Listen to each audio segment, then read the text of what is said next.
Punjabi radio USA सुन रहे सारे श्रोतिਆਂ ਨੂੰ ਬਲਵਿੰਦਰ ਕੌਰ ਵੱਲੋਂ ਪਿਆਰ ਭਰੀ ਸਤਿ ਸ਼੍ਰੀ ਅਕਾਲ ਜੀ ਸਰੋਤਿਓ। ਪ੍ਰੋਗਰਾਮ ਖਬਰ ਤੇ ਨਜ਼ਰ ਇਸ ਪ੍ਰੋਗਰਾਮ ਦੇ ਵਿੱਚ ਹੁੰਦੇ ਨੇ ਸਾਡੇ ਨਾਲ ਬਲਤੇਜ ਪੰਨੂ ਜੀ। ਦੱਸਦੇ ਨੇ ਕਿ ਭਾਰਤ ਵਿੱਚ ਪੰਜਾਬ ਦੇ ਵਿੱਚ ਅਖਬਾਰਾਂ ਕੀ ਕਹਿੰਦੀਆਂ ਨੇ, ਉਹਨਾਂ ਦੀਆਂ ਸੁਰਖੀਆਂ ਦੇ ਵਿੱਚ ਕੀ ਕੁਛ ਹੁੰਦਾ ਹੈ, ਉਸ ਦੇ ਪਿੱਛੇ ਕੀ ਲੁਕਿਆ ਹੁੰਦਾ, ਉਸ ਦੀ ਗੱਲਬਾਤ ਕਰਾਂਗੇ। ਗੱਲਬਾਤ ਕਰਨ ਤੋਂ ਪਹਿਲਾਂ ਧੰਨਵਾਦ ਕਰਨਾ ਚਾਹੁੰਦੇ ਸਾਡੇ ਸਪੋਂਸਰ ਜਿਨ੍ਹਾਂ ਨੇ ਇਸ ਪ੍ਰੋਗਰਾਮ ਨੂੰ ਸਪੋਂਸਰ ਕੀਤਾ, ਆਪ ਸਭ ਤੱਕ ਪਹੁੰਚਾਇਆ ਜੀ। ਸਾਊਥ ਵੈਸਟ ਫਾਰਮੇਸੀ ਬੇਕਰਸਫੀਲਡ ਤੋਂ, Kashmir Singh ji Sacramento, Harwant Singh Uppal Yuba City, Pritam Singh ਤੇ ਤਲਵਿੰਦਰ ਸਿੰਘ ਗਿੱਲ ਬੇਕਰਸਫੀਲਡ, ਜੱਸੀ ਗਿੱਲ ਤੇ Jassi Sidhu Bakersfield, Mandeep Singh San Jose, Ishanjit Singh Kaloti Yuba City, Khalsa insurance agency San Jose ਤੋਂ, ਗੁਰਦੀਪ ਸਿੰਘ ਬਿਰਦੀ ਕਲੋਵਸ। ਬਹੁਤ ਬਹੁਤ ਇਹਨਾਂ ਦੇ ਧੰਨਵਾਦੀ, ਇਹਨਾਂ ਨੇ ਇਸ ਪ੍ਰੋਗਰਾਮ ਨੂੰ ਸਪੋਂਸਰ ਕੀਤਾ, ਆਪ ਸਭ ਤੱਕ ਪਹੁੰਚਾਇਆ ਜੀ। ਸਾਡੇ ਨਾਲ ਜੁੜ ਚੁੱਕੇ ਨੇ ਬਲਤੇਜ ਪੰਨੂ ਜੀ, ਸਤਿ ਸ਼੍ਰੀ ਅਕਾਲ, ਸਵਾਗਤ ਹੈ ਜੀ। ਸਤਿ ਸ਼੍ਰੀ ਅਕਾਲ ਜੀ, ਬਹੁਤ ਧੰਨਵਾਦ ਜੀ, ਮਿਹਰਬਾਨੀ। ਅਤੇ ਬਲਤੇਜ ਪੰਨੂ ਜੀ, ਆਪਾਂ ਕਈ ਦਿਨਾਂ ਤੋਂ ਰਸੋਈਏ ਨੂੰ ਕਵਰ ਕਰਦੇ ਆਏ ਹਾਂ, ਪਰੌਠੇ ਬਣਾਉਣ ਵਾਲੇ ਨੂੰ, ਜਿਹੜਾ ਰਾਣੀ ਗੁਰਜੀਤ ਦੇ ਸੀਗੇ ਤਾਂ ਖੱਡਾਂ ਦੀ ਨਿਲਾਮੀ ਹੋਈ ਸੀਗੀ, ਅਤੇ ਹੁਣ ਪਤਾ ਲੱਗਾ ਕਿ ਰਾਣਾ ਗੁਰਜੀਤ ਹੀ ਉਸ ਦਾ ਕਰਜ਼ਾਈ ਨਿਕਲਿਆ।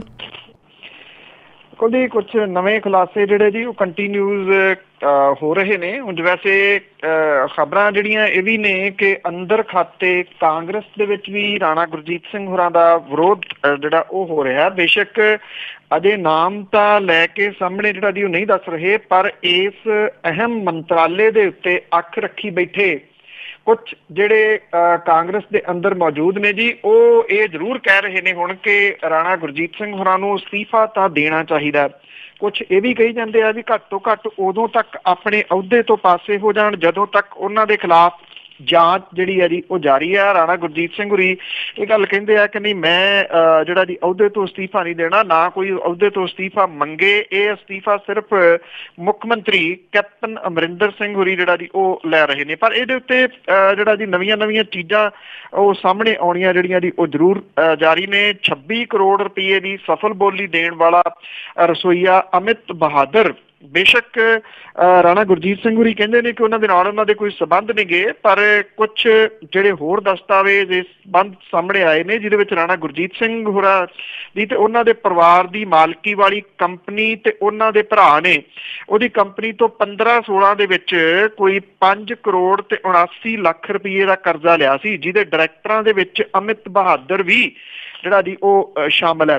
ਔਰ ਇਹਦੇ ਵਿੱਚੋਂ 50 ਲੱਖ ਰੁਪਏ ਦਾ ਕਰਜ਼ ਰਾਣਾ ਗੁਰਜੀਤ ਸਿੰਘ ਹੋਰਾਂ ਨੇ ਖੁਦ ਲਿਆ, ਬਾਕੀ ਕੰਪਨੀ ਨੇ ਜਿਹੜਾ ਜੀ ਉਹ ਲਿਆ। ਇਸ ਤੋਂ ਇਲਾਵਾ ਜਿਹੜੀ ਕੰਪਨੀ ਹੈ ਜੀ ਰਾਣਾ ਪੋਲੀਕਾਟ ਲਿਮਟਿਡ ਨੇ ਅਮਿਤ ਬਹਾਦਰ ਦੀ ਮਾਲਕੀ ਵਾਲੀ ਫਲਾਲੈਸ ਟ੍ਰੇਡਰਸ ਪ੍ਰਾਈਵੇਟ ਲਿਮਟਿਡ ਤੋਂ 3 ਕਰੋੜ 84 ਲੱਖ ਰੁਪਏ ਤੇ ਉਹਨਾਂ ਦੇ ਭਰਾ ਰਾਣਾ ਰਣਜੀਤ ਸਿੰਘ ਜਿਹੜੇ ਰਾਣਾ ਗਰੁੱਪ ਦੇ ਹੀ ਨੇ ਜੀ, ਉਹਨਾਂ ਨੇ ਵੀ ਇਸ ਜਿਹੜੀ ਕੰਪਨੀ ਜਿਹਦੇ ਵਿੱਚ ਅਮਿਤ ਬਹਾਦਰ ਹੈ ਜੀ ਡਾਇਰੈਕਟਰ, ਉਹਨਾਂ ਨੇ ਜਿਹੜਾ ਕਰਜ਼ਾ ਇਹਨਾਂ ਤੋਂ ਲਿਆ 1 ਕਰੋੜ ਤੇ 45 ਲੱਖ ਰੁਪਏ ਦਾ। ਇਹ ਕਰਜ਼ਾ ਕਾਰੋਬਾਰੀ ਮਕਸਦ ਦੇ ਵਾਸਤੇ 15-16 ਦੇ ਵਿੱਚ ਦਿੱਤਾ ਗਿਆ ਸੀਗਾ। ਬਹਾਦਰ ਜਿਹੜਾ 21 ਮਾਰਚ 17 ਤੱਕ ਕੰਪਨੀ ਦਾ ਡਾਇਰੈਕਟਰ ਸੀ। ਕੰਪਨੀ ਦੇ ਵੱਲੋਂ ਰਜਿਸਟਰਾਰ ਆਫ ਕੰਪਨੀਜ਼ ਕੋਲੇ ਦਾਖਲ 16-17 ਦੀਆਂ ਬੈਲੈਂਸ ਸ਼ੀਟ ਦੇ ਮੁਤਾਬਕ ਕੰਪਨੀ ਦੀਆਂ ਨਗਦ ਜਮ੍ਹਾਂ ਰਕਮਾਂ ਦੇ ਵਿੱਚ ਵਾਧਾ ਅੰਤਰ ਕਾਰਪੋਰੇਟ ਵਿਆਜ ਵਹਿਤ ਕਰਜ਼ਿਆਂ ਦੇ ਰਾਹੀਂ ਹੋਇਆ। ਔਰ ਕੰਪਨੀ ਨੇ ਰਾਣਾ ਪਰਿਵਾਰ ਦੀ ਮਾਲਕੀ ਵਾਲੀਆਂ ਕੰਪਨੀਆਂ ਦੇ ਵਿੱਚ ਵੀ ਸ਼ੇਅਰਾਂ ਦੀ ਖਰੀਦ ਰਾਹੀਂ 22 ਕਰੋੜ 48 ਲੱਖ ਰੁਪਏ ਦੀ ਇਨਵੈਸਟਮੈਂਟ ਜਿਹੜੀ ਹੈ ਜੀ ਉਹ ਕੀਤੀ ਹੋਈ ਆ। ਸੋ ਇਹ ਅਹਿਮ ਖੁਲਾਸੇ ਜਿਹੜੇ ਆ ਜੀ ਜਾਰੀ ਨੇ ਤੇ ਸ਼ਾਇਦ ਆਉਂਦੇ ਦਿਨਾਂ ਦੇ ਦੌਰਾਨ ਜਾਰੀ ਵੀ ਰਹਿਣਗੇ। ਬਿਲਕੁਲ ਜੀ, ਵੀ ਜਿਹੜੇ ਵੀ ਕੰਮ ਕੀਤੇ ਆ ਨਹੀਂ ਪੱਕੀ ਪੈਣੀ ਕੀਤੇ ਆ, ਇਸ ਤਰ੍ਹਾਂ ਨਹੀਂ ਕਿ ਖੱਡਾਂ ਦੀ ਨਿਲਾਮੀ ਆ ਜਿਹੜੀ ਮੁੜ ਜਾਊਗੀ। ਅਤੇ ਅੱਗੇ ਆਪਾਂ ਸਿੱਖਿਆ ਮੰਤਰੀ ਦੀ ਗੱਲ ਕਰਦੇ ਹਾਂ ਅਤੇ ਉਸ ਦੇ ਤੇ ਪ੍ਰਮੁੱਖ ਸਕੱਤਰ ਦੇ ਵਿਚਕਾਰ ਖੜਕੀ। ਅਕਸਰ ਤਕਰੀਬਨ ਤੁਸੀਂ ਇਹ ਕਹਿ ਲਓ ਜੀ ਕਿ ਕਿਸੇ ਦੀ ਸਰਕਾਰ ਹੋਵੇ, ਇਹ ਮਾਮਲਾ ਹਮੇਸ਼ਾ ਇੱਕੋ ਜਿਹਾ ਹੀ ਲੱਗਦਾ ਹੁੰਦਾ ਜੀ। ਮਤਲਬ ਕਿ ਸਾਰਿਆਂ ਦੀ ਸੋਚ ਜਿਹੜੀ ਆ ਉਹ ਇੱਕੋ ਜਿਹੀ ਆ। ਜੇ ਆਪਾਂ ਤੋਤਾ ਸਿੰਘੀ ਫੈਸਲੇ ਦੀ ਗੱਲ ਕਰੀਏ ਕਿ ਜਦੋਂ ਤੋਤਾ ਸਿੰਘ ਨੇ ਕੀਤੀ ਸੀਗੀ ਜੀ ਇੰਗਲਿਸ਼ ਲਾਗੂ ਪਹਿਲੀ ਤੋਂ ਉਹਦਾ ਵਿਰੋਧ ਹੋਇਆ ਸੀ। ਹੁਣ ਜਿਹੜੇ ਨਵੇਂ ਬਣੇ ਮੁੱਖ ਮੰਤਰੀ ਅਰੁਣਾ ਚੌਧਰੀ ਹੋਰਾਂ ਨੇ ਐਲਾਨ ਕਰਤਾ ਜੀ ਕਿ ਜਿਹੜੇ 400 ਸਕੂਲਾਂ ਦੇ ਵਿੱਚ ਪਹਿਲੀ ਤੋਂ 10ਵੀਂ ਤੱਕ ਪੜ੍ਹਾਈ ਦਾ ਮਾਧਿਅਮ ਜਿਹੜਾ ਜੀ ਉਹ ਇੰਗਲਿਸ਼ ਕੀਤਾ ਜਾਊਗਾ। ਔਰ ਉਹਨਾਂ ਨੇ ਇਹ ਕਿਹਾ ਕਿ ਵਿਧਾਨ ਸਭਾ ਸੈਸ਼ਨ ਦੇ ਵਿੱਚ ਇਹ ਜਿਹੜਾ ਜੀ ਉਹ ਉਠਾਇਆ ਜਾਊਗਾ। ਉੱਧਰ ਦੂਜੇ ਪਾਸੇ ਪੰਜਾਬ ਦੀ ਸਿੱਖਿਆ ਮੰਤਰੀ ਅਰੁਣਾ ਚੌਧਰੀ ਤੇ ਵਿਭਾਗ ਦੇ ਪ੍ਰਮੁੱਖ ਸਕੱਤਰ ਜੀ ਵਜਰਾਲਿੰਗਮ ਦੇ ਸਬੰਧ ਜਿਹੜੇ ਆ ਜੀ ਉਹ ਤਣਾਅ ਭਰਪੂਰ ਹੋ ਗਿਆ, ਜਿਹਦੇ ਕਰਕੇ ਕੈਪਟਨ ਸਰਕਾਰ ਹੋਰਾਂ ਦੇ ਵਾਸਤੇ ਮੁਸ਼ਕਿਲ ਜਿਹੜੀ ਆ ਉਹ ਖੜੀ ਹੋ ਰਹੀ ਹੈ। ਸਿੱਖਿਆ ਮੰਤਰੀ ਨੇ ਮੰਤਰੀ ਮੰਡਲ ਦੀ ਮੀਟਿੰਗ ਦੇ ਦੌਰਾਨ ਆਪਣੀ ਵਿਚਿਆ ਸੁਣਾਈ। ਅਰੁਣ ਚੌਧਰੀ ਹੋਰਾਂ ਨੇ ਮੁੱਖ ਮੰਤਰੀ ਕੈਪਟਨ ਅਮਰਿੰਦਰ ਸਿੰਘ ਤੇ ਬਾਕੀ ਸਾਥੀਆਂ ਨੂੰ ਵਿਭਾਗ ਵਿਚਲੇ ਹਾਲਾਤ ਦੇ ਉੱਤੇ ਚਾਨਣਾ ਪਾਉਂਦਿਆਂ ਦੱਸਿਆ ਕਿ ਵਜਰਾਲਿੰਗਮ ਉਹਨਾਂ ਦਾ ਫੋਨ ਤੱਕ ਨਹੀਂ ਸੁਣਦੇ ਤੇ ਮੰਤਰੀ ਮੁਤਾਬਕ ਕੰਮ ਕਰਨਾ ਤਾਂ ਦੂਰ ਦੀ ਗੱਲ ਹੈ। ਮੰਤਰੀ ਦੇ ਵੱਲੋਂ ਸੁਣਾਈ ਹੱਡਬੀਤੀ ਨੂੰ ਮੁੱਖ ਮੰਤਰੀ ਤੇ ਦੂਜੇ ਮੰਤਰੀਆਂ ਨੇ ਗੰਭੀਰਤਾ ਦੇ ਨਾਲ ਲਿਆ ਔਰ ਇਸ ਮਾਮਲੇ ਨੂੰ ਤੁਰੰਤ ਹੱਲ ਕਰਨ ਦੀਆਂ ਹਦਾਇਤਾਂ ਜਿਹੜੀਆਂ ਉਹ ਦਿੱਤੀਆਂ ਗਈਆਂ ਨੇ। ਦੋਹਾਂ ਦੇ ਦਰਮਿਆਨ ਸਬੰਧ ਇਸ ਹੱਦ ਤੱਕ ਕੁੜੱਤਣ ਵਾਲੇ ਆ ਕਿ ਚੰਡੀਗੜ੍ਹ ਦੇ ਵਿੱਚ ਸਿੱਖਿਆ ਦੇ ਵਿਸ਼ੇ ਤੇ ਉੱਤਰੀ ਰਾਜਾਂ ਦੀ ਸ਼ੁਰੂ ਹੋਈ ਕਾਨਫਰੰਸ ਦੇ ਵਿੱਚ ਵਜਰਾਲਿੰਗਮ ਜਿਹੜੇ ਜੀ ਉਹ ਨਹੀਂ ਗਏ। ਉਧਰ ਜਿਹੜਾ ਪ੍ਰਮੁੱਖ ਸਕੱਤਰ ਜੀ ਵਜਰਾਲਿੰਗਮ ਹੈ ਉਹਦਾ ਇਹ ਕਹਿਣਾ ਹੈ ਕਿ ਕੋਈ ਅਫਸਰ 24 ਘੰਟੇ ਦਫ਼ਤਰੀ ਕੰਮ ਨਾਲ ਲੈ ਕੇ ਨਹੀਂ ਚੱਲ ਸਕਦਾ ਤੇ ਅਫਸਰਾਂ ਦੀ ਨਿੱਜੀ ਜ਼ਿੰਦਗੀ ਵੀ ਹੁੰਦੀ ਆ। ਉਹਨਾਂ ਨੇ ਕਿਹਾ ਕਿ ਕਦੇ ਕਦਾਈ ਸੈਰ ਕਰਦੇ ਹੋਏ ਜਾਂ ਛੁੱਟੀ ਵਾਲੇ ਦਿਨ ਸੁੱਤੇ ਪਏ ਹੋਣ ਤੇ ਜੇ ਮੰਤਰੀ ਦਾ ਫੋਨ ਆ ਜਾਵੇ ਤਾਂ ਕਈ ਵਾਰ ਸੁਣਿਆ ਨਹੀਂ ਵੀ ਜਾਂਦਾ, ਬਾਅਦ ਦੇ ਵਿੱਚ ਜ਼ਰੂਰ ਜਿਹੜਾ ਜੀ ਫੋਨ ਕਰ ਲਿਆ ਜਾਂਦਾ। ਦੂਜੇ ਪਾਸੇ ਇਸ ਗੱਲ ਦੇ ਬੜੇ ਵੱਡੇ ਚਰਚੇ ਜਿਹੜੇ ਚੱਲ ਰਹੇ ਨੇ ਕਿ ਪੰਜਾਬ ਸਰਕਾਰ ਦੇ ਵੱਲੋਂ IAS ਅਧਿਕਾਰੀ ਕ੍ਰਿਸ਼ਨ ਕੁਮਾਰ ਹੋਰਾਂ ਦੀ ਵਾਪਸੀ ਜਿਹੜੀ ਹੈ ਜੀ ਉਹ ਕੀਤੀ ਜਾ ਰਹੀ ਹੈ ਸਿੱਖਿਆ ਵਿਭਾਗ ਦੇ ਸਕੱਤਰ ਦੇ ਵਜੋਂ ਜੀ। ਮੁੱਖ ਮੰਤਰੀ ਕੈਪਟਨ ਅਮਰਿੰਦਰ ਸਿੰਘ ਹੋਰਾਂ ਨੇ ਕ੍ਰਿਸ਼ਨ ਕੁਮਾਰ ਨੂੰ ਸਿੱਖਿਆ ਵਿਭਾਗ ਦਾ ਸਕੱਤਰ ਲਾਉਣ ਲਈ ਸਹਿਮਤੀ ਜਿਹੜੀ ਉਹ ਦੇ ਦਿੱਤੀ ਆ। ਇਸ ਮਹੀਨੇ ਹੋਣ ਵਾਲੇ ਬਜਟ ਸੈਸ਼ਨ ਤੋਂ ਬਾਅਦ ਇਹ ਨਿਯੁਕਤੀ ਸੰਭਵ ਜਿਹੜੀ ਆ ਜੀ ਉਹ ਮੰਨੀ ਜਾ ਰਹੀ ਆ ਕਿਉਂਕਿ ਇਹ ਅਧਿਕਾਰੀ ਬਜਟ ਤਿਆਰ ਕਰਨ ਦੇ ਵਿੱਚ ਇਸ ਵੇਲੇ ਰੁੱਝੇ ਹੋਏ ਨੇ। ਕੁਝ ਸਾਲ ਪਹਿਲਾਂ ਜਦੋਂ ਕ੍ਰਿਸ਼ਨ ਕੁਮਾਰ ਹੋਰੀ ਸਿੱਖਿਆ ਵਿਭਾਗ ਦੇ ਵਿੱਚ DGSE ਦੇ ਅਹੁਦੇ ਦੇ ਉੱਤੇ ਸੀਗੇ ਤੇ ਉਹਨਾਂ ਦਾ ਨਾਮ ਬੜਾ ਚਰਚਿਤ ਹੋਇਆ ਸੀ। ਜੇ ਕ੍ਰਿਸ਼ਨ ਕੁਮਾਰ ਹੋਰੀ ਇਸ ਸਿੱਖਿਆ ਵਿਭਾਗ ਦੇ ਜਿਹੜਾ ਜੀ ਅਗਲੇ ਸਕੱਤਰ ਆ ਜਾਂਦੇ ਨੇ ਤੇ ਉਹਨਾਂ ਨੂੰ ਉਹਨਾਂ ਦੇ ਸੁਭਾਅ ਮੁਤਾਬਕ ਕੰਮ ਕਰਨ ਦਿੱਤਾ ਜਾਂਦਾ ਤਾਂ ਨਿਰਸੰਦੇਹ ਇਹ ਬਹੁਤ ਵਧੀਆ ਨਿਯੁਕਤੀ ਜਿਹੜੀ ਹੈ ਜੀ ਉਹ ਹੋਊਗੀ ਕਿਉਂਕਿ ਕ੍ਰਿਸ਼ਨ ਕੁਮਾਰ ਹੋਰੀ ਇੱਕ ਇਸ ਤਰ੍ਹਾਂ ਦੇ ਆਫੀਸਰ ਜਿਹੜਾ ਜੀ ਮੰਨੇ ਜਾਂਦੇ ਨੇ ਜਿਹੜੇ ਸਿਰ ਸੁੱਟ ਕੇ ਕੰਮ ਕਰਦੇ ਨੇ ਔਰ ਇਮਾਨਦਾਰੀ ਦੇ ਨਾਲ ਕੰਮ ਕਰਦੇ ਨੇ। ਉਹ ਚਾਹੇ DGSE ਦੇ ਅਹੁਦੇ ਦੇ ਉੱਤੇ ਰਹੇ ਹੋਣ ਤੇ ਚਾਹੇ ਉਹਨਾਂ ਦੀ ਪ੍ਰਸਿੱਧੀ ਜਿਹੜੀ ਹੋਈ ਸੀਗੀ ਉਹ ਨਵਾਂ ਸ਼ਹਿਰ ਦੇ ਡਿਪਟੀ ਕਮਿਸ਼ਨਰ ਦੇ ਵਜੋਂ ਹੋਈ ਸੀਗੀ, ਪਰ ਪਿਛਲੀ ਅਕਾਲੀ ਸਰਕਾਰ ਨੇ ਉਹਨਾਂ ਨੂੰ ਜਿਹੜਾ ਜੀ ਸੂਬਾ ਨਿਕਾਲਾ ਇੱਕ ਕਿਸਮ ਦੇ ਨਾਲ ਦੇ ਦਿੱਤਾ ਸੀ, ਉਹਨਾਂ ਨੂੰ ਖੁੱਡੇ ਲਾਈਨ ਲਾਤਾ ਸੀ ਤੇ ਮੁੜ ਕੇ ਜਿਹੜਾ ਪ੍ਰਾਈਮ ਮਿਨਿਸਟਰ ਆਫਿਸ ਹੈ ਜਦੋਂ ਡਾਕਟਰ ਮਨਮੋਹਨ ਸਿੰਘ ਹੋਰਾਂ ਦੀ ਸਰਕਾਰ ਹੁੰਦੀ ਸੀ ਉਹ ਉਹਨਾਂ ਨੂੰ ਦਿੱਲੀ ਲੈ ਗਿਆ ਸੀਗਾ ਜੀ। ਬੜਾ ਕੁਛ ਚੱਲਦਾ ਜੀ ਇਹਨਾਂ ਦਾ। ਅੱਗੇ ਆਪਾਂ ਬੱਸਾਂ ਦੀ ਗੱਲ ਕਰਦੇ ਰਹੇ ਕੁਛ ਪਿਛਲੇ ਸਾਲਾਂ ਦੇ ਵਿੱਚ ਵੀ ਬਾਦਲਾਂ ਦੀਆਂ ਬੱਸਾਂ ਬਹੁਤ ਚੱਲਦੀਆਂ ਤੇ ਪਰ ਹਜੇ ਵੀ ਉਹਨਾਂ ਦੀ ਚੜ੍ਹਾਈ ਆ ਜੀ, ਫੁੱਲ ਚੜ੍ਹਾਈ ਆ। ਔਰ ਜਿਹੜੇ ਮੌਜੂਦਾ ਪੰਜਾਬ ਦੇ ਵਿੱਚ ਕੈਪਟਨ ਅਮਰਿੰਦਰ ਸਿੰਘ ਹੋਰਾਂ ਦੀ ਸਰਕਾਰ ਦੇ ਵਿੱਚ ਵੀ ਜਰਨੈਲੀ ਸੜਕਾਂ ਦੇ ਉੱਤੇ ਔਰਬਿਟ ਦਾ ਰਾਜ ਹੈ। ਬਾਦਲ ਪਰਿਵਾਰ ਨੇ ਕਰੀਬ ਹੁਣ 15 ਨਵੀਆਂ ਮਰਸਡੀਜ਼ ਬੱਸਾਂ ਸੜਕਾਂ ਤੇ ਉਤਾਰਤੀਆਂ ਨੇ ਜੀ। ਰਾਜ ਭਾਗ ਬਦਲਣ ਦੇ ਮਗਰੋਂ ਜਦੋਂ PRTC ਨੇ ਗੈਰ ਕਾਨੂੰਨੀ ਬੱਸਾਂ ਦੇ ਖਿਲਾਫ ਬਿਗਲ ਵਜਾਇਆ ਸੀਗਾ ਤਾਂ ਉੱਤੋਂ ਹੁਕਮ ਆ ਗਏ, ਕੁਝ ਘੰਟਿਆਂ ਦੇ ਵਿੱਚ ਸਮਾਂ ਪਹਿਲੀ ਚਾਲ ਦੇ ਉੱਤੇ ਆ ਗਿਆ, ਉਸੇ ਤਰੀਕੇ ਦੇ ਨਾਲ ਹੀ ਤੁਰਨ ਲੱਗ ਗਿਆ। ਬਾਦਲ ਪਰਿਵਾਰ ਨੇ 15 ਪੁਰਾਣੀਆਂ ਮਰਸਡੀਜ਼ ਬੱਸਾਂ ਨੂੰ ਸੜਕਾਂ ਤੋਂ ਲਾਹ ਕੇ ਨਵੀਆਂ ਮਰਸਡੀਜ਼ ਬੱਸਾਂ ਜਿਹੜੀਆਂ ਉਹ ਚਲਾਤੀਆਂ ਨੇ।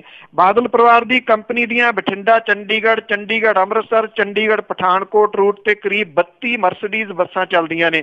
5 ਨਵੀਆਂ ਸਧਾਰਨ ਤੇ AC ਬੱਸਾਂ ਪਾਈਆਂ ਗਈਆਂ ਨੇ ਜਦੋਂ ਕਿ VIP ਕੰਪਨੀ ਨੇ 30 ਦੇ ਕਰੀਬ ਪੁਰਾਣੀਆਂ ਸਧਾਰਨ ਬੱਸਾਂ ਤਬਦੀਲ ਕਰਕੇ ਨਵੀਆਂ ਪਾਉਣੀਆਂ ਨੇ। ਇਹ ਦੱਸਿਆ ਗਿਆ ਜੀ ਕਿ ਔਰਬਿਟ ਕੰਪਨੀ ਜਿਹੜੀ ਕਿ ਬਾਦਲ ਪਰਿਵਾਰ ਦੀ ਇਹ ਕੰਪਨੀ ਹੈ ਇਹਦੇ ਵੱਲੋਂ ਜਿਹੜੀਆਂ ਜੀ ਆਪਣੀਆਂ ਪੁਰਾਣੀਆਂ ਬੱਸਾਂ ਇਸ ਵੇਲੇ ਤਬਦੀਲ ਜਿਹੜੀਆਂ ਉਹ ਕੀਤੀਆਂ ਜਾ ਰਹੀਆਂ ਨੇ ਔਰ ਇੰਡੋ ਕੈਨੇਡੀਅਨ ਬੱਸਾਂ ਜਿਹੜੀਆਂ ਅੰਮ੍ਰਿਤਸਰ ਤੋਂ ਦਿੱਲੀ ਕੰਟਰੈਕਟ ਕੈਰੇਜ ਪਰਮਿਟ ਦੇ ਉੱਤੇ ਚੱਲਦੀਆਂ ਨੇ। ਪਰਮਿਟ ਦੀਆਂ ਸ਼ਰਤਾਂ ਦੇ ਅਨੁਸਾਰ ਰਸਤੇ ਤੋਂ ਕੰਪਨੀ ਕਿਤੋਂ ਵੀ ਕੋਈ ਸਵਾਰੀ ਚੁੱਕ ਜਾਂ ਲਾ ਨਹੀਂ ਸਕਦੀ, ਪਰ ਤੁਸੀਂ ਇੰਡੋ ਕੈਨੇਡੀਅਨ ਬੱਸ ਸਰਵਿਸ ਦੀ ਵੈਬਸਾਈਟ ਤੇ ਚੱਲ ਜਾਓ ਤਾਂ ਪੰਜਾਬ ਦੇ ਵੱਡੇ ਸ਼ਹਿਰਾਂ ਤੋਂ ਆਨਲਾਈਨ ਬੁਕਿੰਗ ਹੈ। ਕੰਪਨੀ ਜਲੰਧਰ, ਫਗਵਾੜਾ, ਲੁਧਿਆਣਾ, ਰਾਜਪੁਰਾ ਤੋਂ ਸਵਾਰੀਆਂ ਚੁੱਕਦੀ ਵੀ ਹੈ, ਲਾਉਂਦੀ ਵੀ ਹੈ, ਜਿਹੜੀ ਕਿ ਇਸ ਪਰਮਿਟ ਦੀ ਸਿੱਧੀ ਉਲੰਘਣਾ ਹੈ। ਮਾਲਵੇ ਦੇ ਬਾਕੀ ਅਕਾਲੀ ਆਗੂਆਂ ਦੀ ਟਰਾਂਸਪੋਰਟ ਵੀ ਪੁਰਾਣੀ ਚਾਲ ਦੇ ਉੱਤੇ ਧੂੜਾ ਜਿਹੜੀਆਂ ਦੀ ਉਹ ਪੱਟ ਰਹੀ ਹੈ। ਕਾਂਗਰਸੀ ਟਰਾਂਸਪੋਰਟਰਾਂ ਨੇ ਅੰਮ੍ਰਿਤਸਰ ਦੇ ਬੱਸ ਅੱਡੇ ਦੇ ਬਾਹਰ, ਜਲੰਧਰ ਦੇ PAP ਚੌਕ ਤੇ ਲੁਧਿਆਣੇ ਦੇ ਢੋਲੇਵਾਲਾ ਤੇ ਸਮਰਾਲਾ ਚੌਕ ਦੇ ਵਿੱਚ ਆਰਜ਼ੀ ਬੱਸ ਅੱਡੇ ਬਣਾ ਲਏ ਨੇ। ਪ੍ਰਾਈਵੇਟ ਟਰਾਂਸਪੋਰਟਰਾਂ ਦੇ ਅੰਬਾਲਾ ਤੱਕ ਦੇ 13 ਟਾਈਮ ਪ੍ਰਵਾਨ ਤੇ ਜਦੋਂ ਕਿ ਕਾਂਗਰਸੀ ਲੀਡਰਾਂ ਦੀਆਂ ਬੱਸਾਂ ਦੇ ਅਸਲ ਦੇ ਵਿੱਚ 54 ਟਾਈਮ ਚੱਲ ਰਹੇ ਨੇ। PRTC ਨੂੰ ਪਹਿਲਾਂ ਉਮੀਦ ਸੀ ਕਿ ਹਕੂਮਤ ਬਦਲੀ ਦੇ ਮਗਰੋਂ ਦਿਨ ਬਦਲਣਗੇ ਆਮਦਨ 'ਚ ਵਾਧਾ ਹੋਊਗਾ। PRTC ਦੀ ਮਾਰਚ 17 ਦੇ ਮਹੀਨੇ ਦੇ ਦੌਰਾਨ ਪ੍ਰਤੀ ਦਿਨ ਦੀ ਆਮਦਨ ਕੋਈ 1 ਕਰੋੜ 60 ਲੱਖ ਰਹੀ, ਜਦੋਂ ਕਿ ਮਾਰਚ 16 ਦੇ ਵਿੱਚ ਗੱਠਜੋੜ ਹਕੂਮਤ ਦੇ ਸਮੇਂ ਇਹ ਔਸਤ 98 ਲੱਖ ਰੁਪਏ ਪ੍ਰਤੀ ਦਿਨ ਸੀ। ਸਿਰਫ 8 ਲੱਖ ਰੁਪਏ ਪ੍ਰਤੀ ਦਿਨ ਦਾ ਵਾਧਾ ਹੋਇਆ। PRTC ਦੀ ਅਪ੍ਰੈਲ 17 ਦੇ ਦੌਰਾਨ ਆਮਦਨ 1 ਕਰੋੜ 7 ਲੱਖ ਰੁਪਏ ਪ੍ਰਤੀ ਦਿਨ ਰਹੀ, ਜਦੋਂ ਕਿ April 16 ਦੇ ਵਿੱਚ ਇਹ ਆਮਦਨ 1 ਕਰੋੜ ਰੁਪਏ ਪ੍ਰਤੀ ਦਿਨ ਸੀਗੀ ਜੀ। ਸੋ ਹਾਲਾਤ ਉੱਥੇ ਹੀ ਨੇ ਜੀ, ਕੋਈ ਬਦਲੇ ਨਹੀਂ। ਇਸੇ ਕਰਕੇ ਇਹ ਕਿਹਾ ਜਾ ਰਿਹਾ ਜੀ ਕਿ ਸਰਕਾਰ ਬਦਲੀ ਆ, ਇਹਦਾ ਯਕੀਨ ਲੋਕਾਂ ਨੂੰ ਹੋ ਨਹੀਂ ਰਿਹਾ ਅਜੇ ਵੀ। ਬਿਲਕੁਲ ਜੀ, ਹਾਲਾਤ ਉਸੇ ਤਰ੍ਹਾਂ ਦੇ ਆ ਤੇ ਲੋਕਾਂ ਨੂੰ ਯਕੀਨ ਕਿਵੇਂ ਹੋਵੇ। ਤੇ ਅੱਗੇ ਆਪਾਂ ਗੱਲ ਕਰਦੇ ਹਾਂ, ਪਟਿਆਲਾ ਤੋਂ ਇੱਕ ਬੰਬ ਬਣਾਉਣ ਦੇ ਦੋਸ਼ ਹੇਠ ਪਿਤਾ ਨੂੰ ਕਾਬੂ ਕੀਤਾ ਤਾਂ ਉਸਦੇ ਬੇਟੇ ਨੇ ਖੁਦਕੁਸ਼ੀ ਕਰ ਲਈ। ਇੱਥੇ ਪਟਿਆਲੇ ਦੇ ਵਿੱਚ ਦਰਸ਼ਨ ਨਗਰ ਪੈਂਦਾ ਔਰ ਇੱਥੋਂ ਦਾ ਰਹਿਣ ਵਾਲਾ ਇੱਕ ਕੰਪਿਊਟਰ ਇੰਜੀਨੀਅਰ ਸੀਗਾ ਰਜਤਵੀਰ ਸਿੰਘ ਸੋਢੀ, ਤੇ ਉਹਦੇ ਪਿਤਾ ਤੇ ਮਾਰਕੀਟ ਕਮੇਟੀ ਦੇ ਵਿੱਚ ਉਹ ਰਿਟਾਇਰ ਹੋਏ ਸਕੱਤਰ ਹਰਪ੍ਰੀਤ ਸਿੰਘ ਦੇ ਵੱਲੋਂ ਘਰ ਦੇ ਵਿੱਚ ਬੰਬ ਬਣਾਉਣ ਦਾ ਮਾਮਲਾ ਜਿਹੜਾ ਜੀ ਉਹ ਸਾਹਮਣੇ ਆਇਆ। ਇਸ ਬੰਬ ਦੀ ਪਰਖ ਦੇ ਵਾਸਤੇ ਉਹਨਾਂ ਦੇ ਵੱਲੋਂ ਅਰਬਨ ਸਟੇਟ ਨੇੜਲੀ ਪਾਰਕ ਦੇ ਵਿੱਚ ਧਮਾਕੇ ਵੀ ਕੀਤੇ ਜਾਂਦੇ ਸੀਗੇ। ਪੁਲਿਸ ਨੇ ਐਕਚੁਅਲੀ ਜੋ ਕੁਛ ਦੱਸਿਆ ਉਹ ਇਹ ਦੱਸਿਆ ਕਿ ਉਹਨਾਂ ਨੇ ਇੱਕ ਸਕਾਰਪੀਓ ਦਾ ਪਿੱਛਾ ਕੀਤਾ ਔਰ ਉਹ ਸਕਾਰਪੀਓ ਜਿਹੜੀ ਸੀ ਇੱਕ ਸਿਪਾਹੀ ਨੂੰ ਟੱਕਰ ਮਾਰ ਕੇ ਭੱਜ ਗਈ। ਉਹਨਾਂ ਨੂੰ ਸ਼ੱਕ ਸੀਗਾ ਕਿ ਉਹਦੇ ਵਿੱਚ ਕੋਈ ਸ਼ੱਕੀ ਸਮੱਗਰੀ ਆ ਔਰ ਬਾਅਦ ਦੇ ਵਿੱਚ ਪੁਲਿਸ ਕਹਿੰਦੀ ਕਿ ਦੂਜੀ ਗੱਡੀ ਤੇ ਆਉਂਦੇ ਉਹਦੇ ਪਿਤਾ ਹਰਪ੍ਰੀਤ ਸਿੰਘ ਨੂੰ ਗ੍ਰਿਫਤਾਰ ਕਰ ਲਿਆ। ਪੁਲਿਸ ਨੇ ਜਦੋਂ ਇਹਨਾਂ ਦੇ ਦਰਸ਼ਨ ਨਗਰ ਘਰ ਦੇ ਵਿੱਚ ਜਾ ਕੇ ਕੱਲ ਦੁਪਹਿਰੇ ਜਿਹੜੀ ਆ ਜੀ ਉਹ ਦਬਿਸ਼ ਦਿੱਤੀ ਤਾਂ ਉੱਥੋਂ ਇਹ ਪਤਾ ਲੱਗਿਆ ਕਿ ਉਹਨਾਂ ਦਾ ਇੱਕ ਘਰ ਇੱਥੇ ਹੀ ਨੇੜੇ ਪਿਛਲੇ ਪਾਸੇ ਘਰ ਦੇ ਹੈਗਾ। ਜਦੋਂ ਉੱਥੇ ਪੁਲਿਸ ਗਈ ਤਾਂ ਉੱਥੇ ਅੱਗੇ ਰਜਤਵੀਰ ਸਿੰਘ ਸੋਢੀ ਉਹਦੀ ਡੈੱਡ ਬੋਡੀ ਪਈ ਸੀ। ਉਹਨੇ ਆਪਣੇ ਗਲ ਦੇ ਕੋਲ ਜਿਹੜੀ ਗੋਲੀ ਮਾਰੀ, ਕੋਲ ਹੀ ਉਹਦੇ ਪਿਸਟਲ ਵੀ ਪਿਆ ਸੀਗਾ। ਇਹ ਵੀ ਪੁਲਿਸ ਨੇ ਦੱਸਿਆ ਕਿ ਉਹਨੇ ਕੁੱਕਰ ਬੰਬ, ਕੁਛ ਪਾਈਪ ਬੰਬ ਬਣਾਉਣ ਵਾਲੀ ਧਮਾਕਾ ਖੇਲ ਸਮੱਗਰੀ, 2 ਪਿਸਟਲ, 12 ਬੋਰ ਦੀਆਂ 3 ਰਾਈਫਲ ਤੇ ਕਾਰਤੂਸ ਜਿਹੜੇ ਆ ਜੀ ਉਹ ਬਰਾਮਦ ਕੀਤੇ ਨੇ। ਥਾਣਾ ਸਦਰ ਪਟਿਆਲਾ ਦੇ ਵਿੱਚ ਇਹਦੇ ਸਬੰਧ ਦੇ ਵਿੱਚ ਕੇਸ ਦਰਜ ਕੀਤਾ ਗਿਆ। ਕਈ ਤਰ੍ਹਾਂ ਦੀਆਂ ਗੱਲਾਂ ਬਾਤਾਂ ਜਿਹੜੀਆਂ ਸੀਗੀਆਂ ਜੀ ਉਹ ਕੱਲ ਦਿਨ ਭਰ ਚੱਲਦੀਆਂ ਰਹੀਆਂ। ਕੁਝ ਗੱਲਾਂ ਇਹ ਵੀ ਸਾਹਮਣੇ ਆ ਰਹੀਆਂ ਨੇ ਕਿ ਰਜਤਵੀਰ ਸਿੰਘ ਸੋਢੀ ਦੇ ਕਿਸੇ ਕੁੜੀ ਦੇ ਨਾਲ ਸੰਬੰਧ ਸੀ ਜਿਹਦੇ ਨਾਲ ਉਹ ਵਿਆਹ ਕਰਵਾਉਣਾ ਚਾਹੁੰਦਾ ਸੀ। ਜਿਹੜੇ ਕੁੜੀ ਦੇ ਮਾਪੇ ਸੀ ਉਹਨਾਂ ਨੇ ਵਿਆਹ ਨਹੀਂ ਕੀਤਾ, ਕੁੱਟਮਾਰ ਕਰਤੀ ਜਿਹਦੇ ਕਰਕੇ ਉਹ ਬਦਲਾ ਲੈਣਾ ਚਾਹੁੰਦਾ ਸੀ। ਜਿਹੜੇ ਪਾਰਕ ਦੇ ਵਿੱਚ ਇਹ ਫਲੌਲੀ ਦੇ ਕੋਲੇ ਆ ਜੀ ਉੱਥੇ ਬੰਬ ਜਿਹੜੇ ਬਣਾ ਕੇ ਇਹਨੇ ਪਰਖ ਕੀਤੀ ਸੀ। ਲੋਕਾਂ ਨੇ ਪੁਲਿਸ ਨੂੰ ਇਤਲਾਹ ਕੀਤੀ ਸੀ ਕਿ ਧਮਾਕਾ ਹੋਇਆ, ਪਰ ਪੁਲਿਸ ਨੇ ਕਦੀ ਇਹਦੇ ਉੱਤੇ ਗੌਰ ਨਹੀਂ ਸੀ ਕੀਤਾ ਕਿ ਕਿਸੇ ਕਿਸਮ ਦਾ ਕੋਈ ਜਿਹੜਾ ਜੀ ਉਹ ਧਮਾਕਾ ਹੋਇਆ। ਹੁਣ ਜਿਹੜੀ ਪੁਲਿਸ ਆ ਜੀ ਉਹ ਇਹ ਕਹਿ ਰਹੀ ਆ ਕਿ ਇਹ ਜਿਹੜਾ ਜੀ ISI ਦੇ ਨਾਲ ਇਸ ਮਾਮਲੇ ਨੂੰ ਜੋੜ ਰਹੀ ਹੈ। ਇਹ ਵੀ ਕਿਹਾ ਜਾ ਰਿਹਾ ਜੀ ਕਿ ਇਹਦੀਆਂ ਤਾਰਾਂ ਜਿਹੜੀਆਂ ਨੇ ਮੌੜ ਦੇ ਵਿੱਚ ਹੋਏ ਬੰਬ ਧਮਾਕੇ ਦੇ ਨਾਲ ਵੀ ਜੁੜ ਸਕਦੀਆਂ ਨੇ, ਅਜਿਹਾ ਪੁਲਿਸ ਦੇ ਵੱਲੋਂ ਕਿਹਾ ਗਿਆ। ਪੁਲਿਸ ਨੇ ਕਿਹਾ ਕਿ ਉਹਨਾਂ ਦੀ ਇਨਵੈਸਟੀਗੇਸ਼ਨ ਜਿਹੜੀ ਆ ਜੀ ਉਹ ਜਾਰੀ ਆ। ਇੰਨੇ ਕੁ ਖੁਲਾਸੇ ਅਜੇ ਪੁਲਿਸ ਨੇ ਕੀਤੇ ਆ, ਪਰ ਰਜਤਵੀਰ ਸਿੰਘ ਸੋਢੀ ਕੁੱਕਰ ਬੰਬ ਤੇ ਪਾਈਪ ਬੰਬ ਜਿਹੜੇ ਆ ਜੀ ਉਹਨੇ ਕਿੱਥੋਂ ਸਿੱਖੇ ਬਣਾਉਣੇ, ਕਿਹਦੇ ਵਾਸਤੇ ਉਹ ਬਣਾ ਰਿਹਾ ਸੀ, ਇਹ ਉਹਨੇ ਕਿੱਥੇ ਵਰਤਣੇ ਸੀਗੇ, ਇਹ ਅਜੇ ਇੱਕ ਭੇਦ ਹੀ ਆ ਜੀ। ਬਿਲਕੁਲ ਜੀ, ਇਸ ਤਰ੍ਹਾਂ ਲੱਗਦਾ ਕਿ ਜਿਸ ਤਰ੍ਹਾਂ ਪੁਰਾਣੇ ਦਿਨਾਂ ਦੇ ਵਿੱਚ ਸਟੋਰੀਆਂ ਬਣਾਈਆਂ ਜਾਂਦੀਆਂ ਸੀਗੀਆਂ, ਕੁਛ ਮੇਲ ਖਾਂਦੀਆਂ। ਤੇ ਅੱਗੇ ਆਪਾਂ ਘੱਲੂਘਾਰਾ ਦਿਵਸ ਦੀ ਜੇ ਗੱਲ ਕਰੀਏ ਤਾਂ ਜਥੇਦਾਰ ਦਾ ਵਿਰੋਧ ਹੋ ਸਕਦਾ। ਕਦੀ ਜਿਹੜਾ 6 ਜੂਨ ਨੂੰ ਘੱਲੂਘਾਰਾ ਦਿਵਸ ਮਨਾਇਆ ਜਾਣਾ ਅਕਾਲ ਤਖਤ ਦੇ ਉੱਤੇ ਜੀ, ਇਸ ਸਮਾਗਮ ਦੇ ਵਿੱਚ ਅਕਾਲ ਤਖਤ ਦੇ ਜਥੇਦਾਰ ਗੁਰਬਚਨ ਸਿੰਘ ਹੋਰਾਂ ਦੇ ਵੱਲੋਂ ਕੌਮ ਦੇ ਨਾਮ ਜਿਹੜਾ ਸੰਦੇਸ਼ ਜਾਰੀ ਕਰਨ ਤੇ ਸ਼ਹੀਦ ਪਰਿਵਾਰਾਂ ਦਾ ਸਨਮਾਨ ਕੀਤੇ ਜਾਣ ਦਾ ਸਿੱਖ ਜਥੇਬੰਦੀਆਂ ਦੇ ਵੱਲੋਂ ਵਿਰੋਧ ਕੀਤਾ ਜਾ ਸਕਦਾ ਹੈ। ਉਧਰ ਦਲ ਖਾਲਸਾ ਨੇ 6 ਜੂਨ ਨੂੰ ਅੰਮ੍ਰਿਤਸਰ ਬੰਦ ਰੱਖਣ ਦਾ ਸੱਦਾ ਦਿੱਤਾ। ਸਤੰਬਰ 15 ਦੇ ਵਿੱਚ ਜਥੇਦਾਰਾਂ ਵੱਲੋਂ ਡੇਰਾ ਸਿਰਸਾ ਦੇ ਮੁਖੀ ਨੂੰ ਮਾਫੀ ਦੇਣ ਦਾ ਵੱਡੀ ਗਿਣਤੀ ਸਿੱਖ ਜਥੇਬੰਦੀਆਂ ਵੱਲੋਂ ਵਿਰੋਧ ਕੀਤਾ ਗਿਆ ਸੀਗਾ। ਉਸ ਵੇਲੇ ਤੋਂ ਜਥੇਦਾਰਾਂ ਦਾ ਵਿਰੋਧ ਹੋ ਰਿਹਾ ਹੈ ਤੇ ਉਹਨਾਂ ਦੇ ਉੱਤੇ ਬਾਦਲ ਪਰਿਵਾਰ ਦੇ ਹੁਕਮਾਂ ਦੇ ਮੁਤਾਬਕ ਕੰਮ ਕਰਨ ਦੇ ਦੋਸ਼ ਲੱਗਦੇ ਰਹੇ ਆ। ਪਿਛਲੇ ਸਾਲ ਵੀ ਇਹਨਾਂ ਜਥੇਦਾਰਾਂ ਨੇ ਇਹਨਾਂ ਦਾ ਵਿਰੋਧ ਹੋਇਆ ਸੀਗਾ। ਅਕਾਲੀ ਦਲ ਅੰਮ੍ਰਿਤਸਰ ਦੇ ਆਗੂਆਂ ਨੇ ਸਪਸ਼ਟ ਕੀਤਾ ਕਿ ਜੇਕਰ ਰੱਦ ਕੀਤੇ ਜਥੇਦਾਰ ਕੌਮ ਦੇ ਨਾਂ ਸੰਦੇਸ਼ ਦਿੰਦੇ ਨੇ, ਸੰਗਤ ਦੇ ਵੱਲੋਂ ਵਿਰੋਧ ਹੋ ਸਕਦਾ ਹੈ। ਮੁਤਵਾਜ਼ੀ ਜਥੇਦਾਰਾਂ ਵੀ ਇਸ ਮੌਕੇ ਕੌਮ ਦੇ ਨਾਂ ਸੰਦੇਸ਼ ਜਿਹੜੇ ਜਾਰੀ ਕਰਨਗੇ ਤੇ ਸ਼੍ਰੋਮਣੀ ਕਮੇਟੀ ਦੇ ਵੱਲੋਂ ਇਹਨਾਂ ਨੂੰ ਰੋਕੇ ਜਾਣ ਦੀ ਜਿਹੜੀ ਆ ਜੀ ਉਹ ਉਮੀਦ ਹੈ। ਭਾਵ ਕਿ ਇੱਥੇ ਵੀ ਇਸ ਪੱਖੋਂ ਤਕਰਾਰ ਜਿਹੜਾ ਜੀ ਉਹ ਹੋ ਸਕਦਾ ਹੈ। ਦੂਜੇ ਪਾਸੇ ਅਕਾਲੀ ਦਲ ਅੰਮ੍ਰਿਤਸਰ ਦੇ ਜਿਹੜੇ ਪ੍ਰਧਾਨ ਨੇ ਸਿਮਰਜੀਤ ਸਿੰਘ ਮਾਨ ਹੋਰੀ, ਉਹਨਾਂ ਨੇ ਇਹ ਗੱਲ ਕਹੀ ਹੈ ਕਿ ਕਾਂਗਰਸ ਦੀ ਸਰਕਾਰ ਦੇ ਸ਼ਹਿ ਦੇ ਉੱਤੇ ਪੰਜਾਬ ਪੁਲਿਸ ਦੇ ਵੱਲੋਂ ਜਿਹੜਾ ਜੀ ਘੱਲੂਘਾਰਾ ਸਮਾਗਮਾਂ ਦੇ ਵਿੱਚ ਅੜਿੱਕਾ ਲਾਉਣ ਦੇ ਵਿੱਚ ਪੂਰੇ ਸੂਬੇ ਦੇ ਵਿੱਚੋਂ ਸ਼੍ਰੋਮਣੀ ਅਕਾਲੀ ਦਲ ਅੰਮ੍ਰਿਤਸਰ ਦੇ ਅਹੁਦੇਦਾਰ, ਮੈਂਬਰ ਤੇ ਸਮਰਥਕਾਂ ਦੇ ਘਰਾਂ ਦੇ ਉੱਤੇ ਛਾਪੇ ਮਾਰ ਕੇ ਉਹਨਾਂ ਨੂੰ ਗ੍ਰਿਫਤਾਰ ਕਰਨ ਦੀ ਗੈਰ ਕਾਨੂੰਨੀ ਕਾਰਵਾਈ ਜਿਹੜੀ ਹੈ ਜੀ ਉਹ ਕੀਤੀ ਜਾ ਰਹੀ ਆ। ਤੇ ਜਿਹੜਾ ਪੁਲਿਸ ਤੇ ਸੂਹੀਆ ਤੰਤਰ ਆ ਜੀ ਉਹ ਇਸ ਮਾਮਲੇ ਦੇ ਵਿੱਚ ਚੌਕਸ ਦੱਸੀਦਾ। ਔਰ ਇਹ ਕਿਹਾ ਜਾ ਰਿਹਾ ਜੀ ਕਿ ਜਿੱਥੇ ਜਿੱਥੇ ਇਹ ਸਮਾਗਮ ਮਨਾਏ ਜਾ ਰਹੇ ਨੇ ਉਹਨਾਂ ਦੇ ਉੱਤੇ ਨੇੜੇ ਤੋਂ ਨਿਗਾਹ ਜਿਹੜੀ ਆ ਜੀ ਇਸ ਸੂਬੇ ਦੇ ਵਿੱਚ ਰੱਖੀ ਜਾ ਰਹੀ ਆ। ਜਿਹੜਾ ਖੁਫੀਆ ਤੰਤਰ ਆ ਜੀ ਉਹਦੀ ਸਭ ਤੋਂ ਵੱਡੀ ਸਿਰਦਰਦੀ ਜਿਹੜੀ ਆ ਜੀ ਉਹ ਇਹ ਆ ਕਿ ਪੰਜਾਬ ਦੇ ਵਿੱਚ ਅਸਲੇ ਦੇ ਜਿਹੜੇ ਲਾਇਸੈਂਸ ਨੇ ਪਿਛਲੇ 3-4 ਸਾਲਾਂ ਦੇ ਦੌਰਾਨ ਇਹ ਰਿਓੜੀਆਂ ਵਾਂਗ ਵੰਡੇ ਗਏ ਨੇ, ਕਿਤੇ ਉਹ ਮੁਸੀਬਤ ਨਾ ਬਣ ਜਾਣ। ਬਿਲਕੁਲ ਜੀ, ਲੋਕ ਐਵੇਂ ਫੜੇ ਜਾਣਗੇ। ਤੇ ਅੱਗੇ ਆਪਾਂ ਗੱਲ ਕਰਦੇ ਪੰਥਕ ਧਿਰਾਂ ਦੀ, ਤੇ ਇਹਨਾਂ ਵੱਲੋਂ ਜਿਹੜੀ ਬੇਅਦਬੀ ਕਾਂਡ ਹੋਇਆ ਸੀਗਾ ਉਹਦੇ ਲਈ ਅਲਟੀਮੇਟਮ ਦਿੱਤਾ ਸਰਕਾਰ ਨੂੰ ਜੀ। ਬਰਗਾੜੀ ਦੇ ਵਿੱਚ ਇਸ ਘਟਨਾ ਨੂੰ 2 ਸਾਲ ਵਾਪਰਨ ਦੇ ਮੌਕੇ ਦੇ ਉੱਤੇ ਪਛਤਾਤਾਪ ਸਮਾਗਮ ਜਿਹੜਾ ਜੀ ਉਹ ਕਰਵਾਇਆ ਗਿਆ ਸੀਗਾ। ਇਹਦੇ ਵਿੱਚ ਮੁਤਵਾਜ਼ੀ ਜਥੇਦਾਰਾਂ ਨੇ ਮਤਾ ਪਾਸ ਕਰਕੇ ਸਰਕਾਰ ਨੂੰ ਬੇਅਦਬੀ ਦੀਆਂ ਘਟਨਾਵਾਂ ਤੇ ਮੁਲਜ਼ਮਾਂ ਨੂੰ ਫੜਨ ਲਈ 1 ਜੁਲਾਈ ਤੱਕ ਦਾ ਅਲਟੀਮੇਟਮ ਦਿੱਤਾ। ਮਤਾ ਪਾਸ ਕੀਤਾ ਗਿਆ ਕਿ ਜੇ ਮੁਲਜ਼ਮ ਨਾ ਫੜੇ ਗਏ ਤਾਂ ਸਿੱਖ ਕੌਮ ਤਿੱਖਾ ਸੰਘਰਸ਼ ਵਿੱਢੂਗੀ। ਇਹਦੇ ਵਿੱਚ ਧਿਆਨ ਸਿੰਘ ਮੰਡ ਹੋਰਾਂ ਨੇ ਕੈਪਟਨ ਅਮਰਿੰਦਰ ਸਿੰਘ ਹੋਰਾਂ ਨੂੰ ਚੇਤੇ ਕਰਵਾਇਆ ਕਿ ਉਹ ਬੇਅਦਬੀ ਦੀਆਂ ਘਟਨਾਵਾਂ ਤੇ ਉਹਦੇ ਨਾਲ ਜੁੜੇ ਬਾਈਬਲ ਕਾਂਡ ਦੇ ਮੁਲਜ਼ਮਾਂ ਨੂੰ ਫੜਨ ਲਈ ਤੁਰੰਤ ਕਾਰਵਾਈ ਕਰੇ। ਇਹ ਅਪੀਲ ਕੀਤੀ ਗਈ ਹੈ ਕਿ ਉਹ ਸਿੱਖ ਭਾਵਨਾਵਾਂ ਦੀ ਕਦਰ ਕਰਦਿਆਂ ਮੁਲਜ਼ਮਾਂ ਨੂੰ ਗ੍ਰਿਫਤਾਰ ਕਰੇ।